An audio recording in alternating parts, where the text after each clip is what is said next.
Night running has always felt like a small rebellion, stealing the world back from daylight, feeling lungs and feet and blood reassert a kind of private rhythm.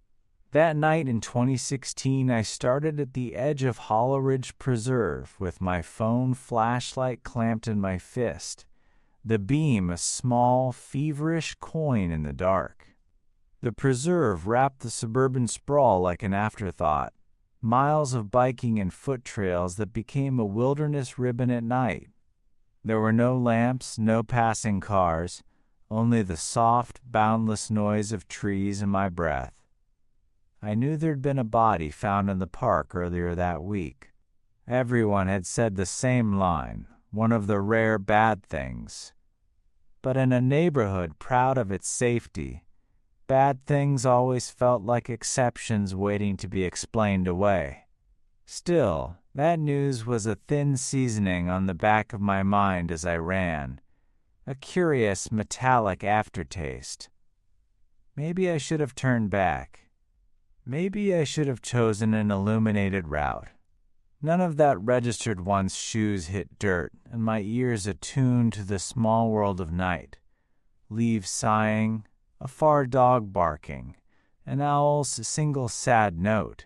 10 minutes into my jog, my legs burned and my chest wanted patience instead of speed, so I sat on the first bench I found, the wood cold and damp. The flashlight on my phone made small islands of light my hands, the grain of the bench, the path. In the dark around those islands, the trees kept their private conversations. At first, the sounds drifting through the brush made reasonable sense. A raccoon foraging, a fox padding across dry leaves. Small creatures playing out their own quiet dramas. Then I noticed a motion that made the breath punch out of me. A tall shape canted behind an oak's bole, perfectly still, a white hand gripping the trunk. My heart dropped to my stomach. For a moment I thought it must be a prank. Someone's jacket, a stranger making a joke during the so-called clown epidemic of that year. But the glove on the tree was old and white, the fabric creased in a way a single person's hand would crease it. And when the figure stepped out slowly into the thin flashlight glow, I understood how badly my muscles had betrayed me. It was a person in full clown rig, makeup smeared into the night, a costume that had gone to the theater's worst nightmare. And worst of all, he carried a baseball bat with a foot-long spike shoved through it, head tilted down, eyes invisible under a low hood of painted hair. 1,000 bright, stupid thoughts tried to be rational. This person is a joke. This is a prank trending on social feeds. But reason keeps terrible hours in the dark. The clown moved like someone who rehearsed menace. Slow, deliberate, designed to make you watch. The bat scraped the dirt as he took a step, and that thin, metallic sound cut right through the faint peace of the preserve. I had two options in that perfect, awful second. Stand and let whatever courage I had count for nothing. Or run. I ran. I don't even remember standing up. One moment the clown was closing the distance with that grotesque tilt of his head, and the next I was sprinting blindly into the trees, lungs screaming, legs stumbling over roots and wet leaves. I didn't stay on the trail. Instinct shoved me off into the undergrowth, where the branches clawed at my arms and tore at my shirt. My flashlight jittered across trunks and vanished shadows until I killed it, plunging myself into absolute black. I crouched behind a tree, chest heaving so hard I thought my ribs would snap, sweat freezing cold on my neck. The silence was awful, so tight and total that I almost begged for noise. Then it came. Heavy footsteps pounding the path. Too fast to be casual. Too heavy to be an animal. They thundered past me, no more than 10 feet away, and for a split second I swore I smelled grease paint and something coppery, sharp, like blood baked into metal. The footsteps receded into the preserve. I waited, frozen, every second stretching like a rope ready to snap. Then I bolted, forcing myself back toward the trail. Branches whipped my face, my shoes slipped on damp soil, but I didn't dare stop. When my feet hit the trail again, I didn't look back. I ran harder than I ever had in my life, the world collapsing into breath, gravel, and the terrible certainty that the clown would come crashing through the brush at any second. By the time the faint glow of streetlights seeped through the trees, my stomach twisted with nausea. My legs felt hollow, my chest on fire, but I kept going until I stumbled onto asphalt. I dropped to my knees on the curb and vomited, shaking so hard the phone rattled in my grip. Behind me, the preserve was nothing but a mouth of darkness. Later, people whispered that the dead body found the week before had been linked to the clown epidemic, that maybe the costumes weren't all jokes, that some people had turned the fad into something more vicious. I never found out if that was true. What I know is this. That night, in one of the safest neighborhoods in the state, I came closer to dying than I ever have. And I haven't set foot in the preserve after dark since.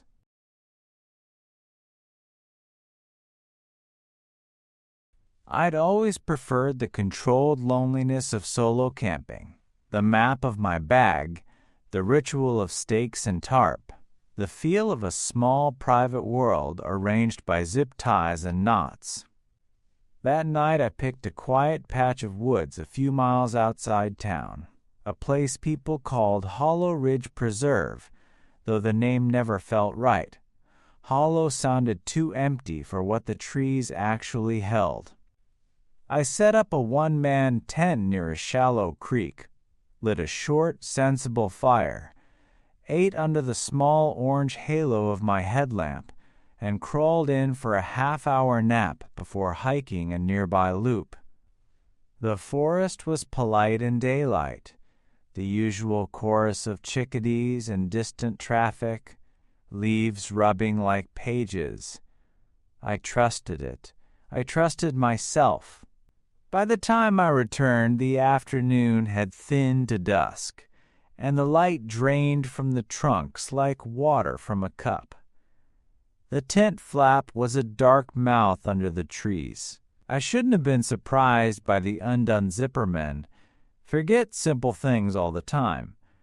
But my heart still juddered when I saw it. The vestibule flap hung open like an invitation.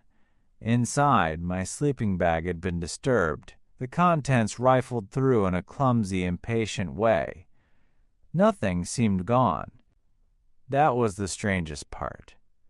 My wallet, the camp stove, the spare socks, still there. Only the small unnoticed things had been flipped. An extra granola bar shoved to the side, the map folded oddly. Whoever had been there had gone through me like a hand through paper. There was no scent of smoke, no footprint besides my own pressed into the damp earth. I felt watched even before the sun dipped fully below the ridgeline. That night, inside the tent with the small cone of lamp heat, sound came at me in thin, unexpected cuts. First, I heard it as a rustle branches, animal. Then a breath that didn't belong to the wind. A static, crackling inhalation that made the fabric skin of my tent shiver. The sound was close enough to be intimate, but distant enough to be ambiguous, the kind of noise your mind can argue away if you need it to. I sat up, and the world seemed to pause like the moment before a camera shutter clicks. The static stopped. Silence filled the tent, like someone had folded a blanket over the world. I tried to go back to sleep. It didn't work. 10 seconds. 30. A minute. Then the static started again. Close, mechanical, like an old radio left tuned between stations. This time it had a voice threaded through the fuzz. A whisper that didn't want to be heard but was forced into the light. At first, the words were only gravel. Then a phrase fell through with the softness of something crawling under your skin. I'm not your cat. The sentence uncoiled into my muscles and froze me harder than any anchor. I did not sleep after that. I lay listening, every nerve a taut wire. There are choices you don't want to consider but must. Stand and check the tent, or bolt for the truck and the locked metal shell of the cab. Logic is a coward when the body senses wrongness. Survival instincts are blunt instruments that don't ask permission. I dug into my duffel and pulled out something heavy, a radio I'd inherited from an old ham operator neighbor, a big archaic walkie-talkie with a ferric smell and a display like a relic. I knew right away the static had come from it. Someone, either as prank or provocation, had left it in my bag. The presence of that device changed the arithmetic of the night. It was no longer just a trespass, but an intended message. Someone had been inside my private space and had planted a thing that could speak across the dark. The whisper's cadence returned once, twice, and each time I felt the syllables rearranging the air in that small tent. I'm not your cat, it said again, lower, and then nothing but the soft, tactile click of something dropped nearby. Outside, heavy feet moved, an impression of weight followed by 2 sharp thuds against the ground, as if someone had straightened up and then kicked something aside. The last sound was close enough to make the tent fabric sigh. I did not want to be a hero. I wanted to live, get my gear, and attend to my heartbeat later. I made the decision in one instant. Abandon the tent. I slid out, leaving the nylon flap hanging like an open page, and sprinted for the truck like a man running from his own skin. My headlamp flashed in staccato as I ran. The undergrowth grabbed at my legs, trying to hold me back.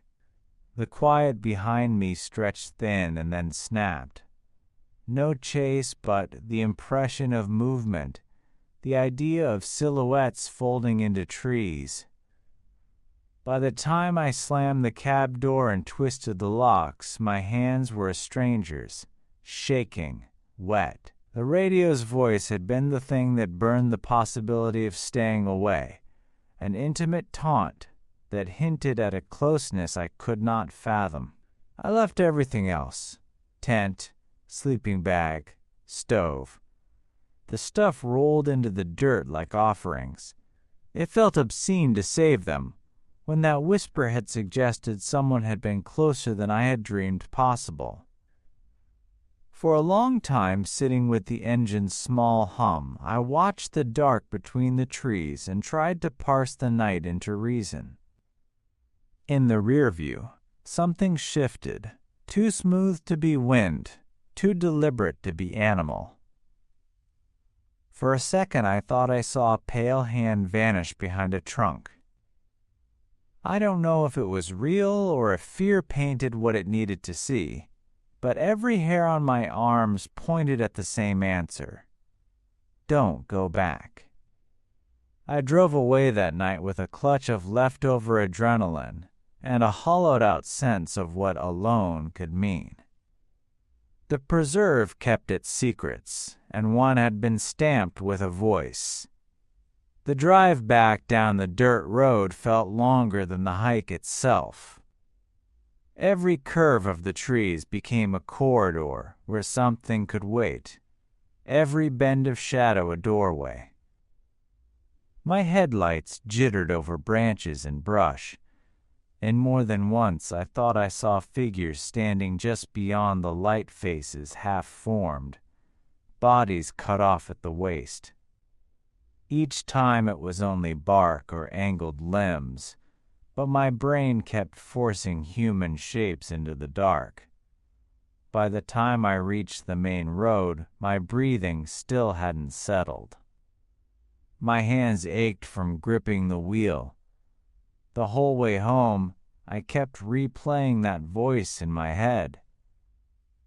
"I'm not your cat." 4 words, whispered like an inside joke I wasn't supposed to hear. It wasn't a threat, not directly. That was what made it worse. It was intimate, weirdly casual, like the speaker already knew me. Sleep didn't come easy that night.